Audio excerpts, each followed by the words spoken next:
I'm Patti Ann Browne, and you are in the strategy room. Insurgent Democratic presidential candidate Bernie Sanders nearly matched frontrunner Hillary Clinton in fundraising over the last 3 months. And now his campaign is reporting that it raised $26 million in the third quarter.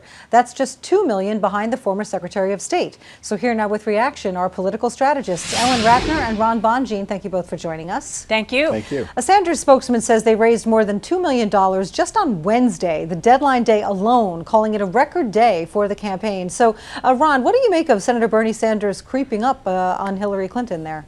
Well, it should be very alarming to the Clinton campaign. I mean, there is an enthusiasm gap for Democratic donors. Clearly, she should be extremely worried. She had 38 fundraising events to Bernie Sanders 7. I mean, that says a lot. She is spending a lot of time trying to court donors, and the money's not coming in yet. The enthusiasm from small donations shows that Bernie Sanders has definitely won this quarter. She has to watch her back. He's definitely on the rise. Ellen, what about that? Hillary Clinton does seem to be working much harder for her fundraising. Do you think it's partly an effect of the email server scandal? Perhaps, but first of all, she's still ahead. And second, where I agree with Ron, is it's small donors that's propelling Bernie Sanders. This is really the divide in the Democratic Party. What's so interesting is with the Republicans, we see a lot of small donors too, and they're just very interesting candidates, but people aren't giving the same kind of effect to Hillary Clinton versus Bernie Sanders in terms of small donors. What does this mean for the party, et cetera? Yeah, the New York Times says some big donors who might have backed Hillary are instead waiting to see if Joe Biden enters the race. Meanwhile, as we said, Bernie Sanders relying on these large numbers of small donations. Ron, I mean, doesn't that say that he's got a very broad-based support? Could he take the nomination from Hillary Clinton?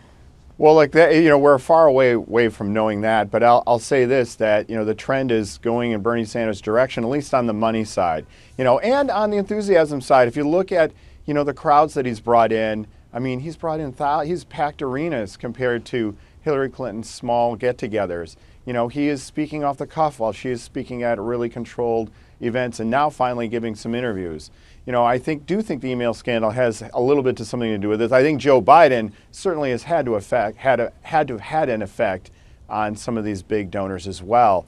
So look, I think if the next quarter shows them neck and neck or Bernie Sanders leading, that would be damaging to Hillary's going forward as well. And we were just showing Joe Biden, Ellen Ratner, the latest polls show that he would beat any of the Republicans in the race so far. Of course, he's not officially in the race. Is he going to join, and what happens then?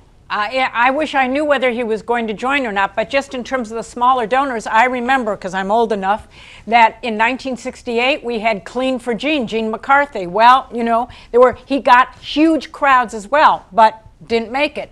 So I think that we have to take a look at what do the crowds mean. Does it mean that somebody is electable? I'm not so sure. We will have to see. All right, Ron and Ellen, thank you both so much for joining us. Thank you. And you can check out foxnews.com for more on the 2016 presidential race. I'm Patti Ann Browne. Thanks for watching.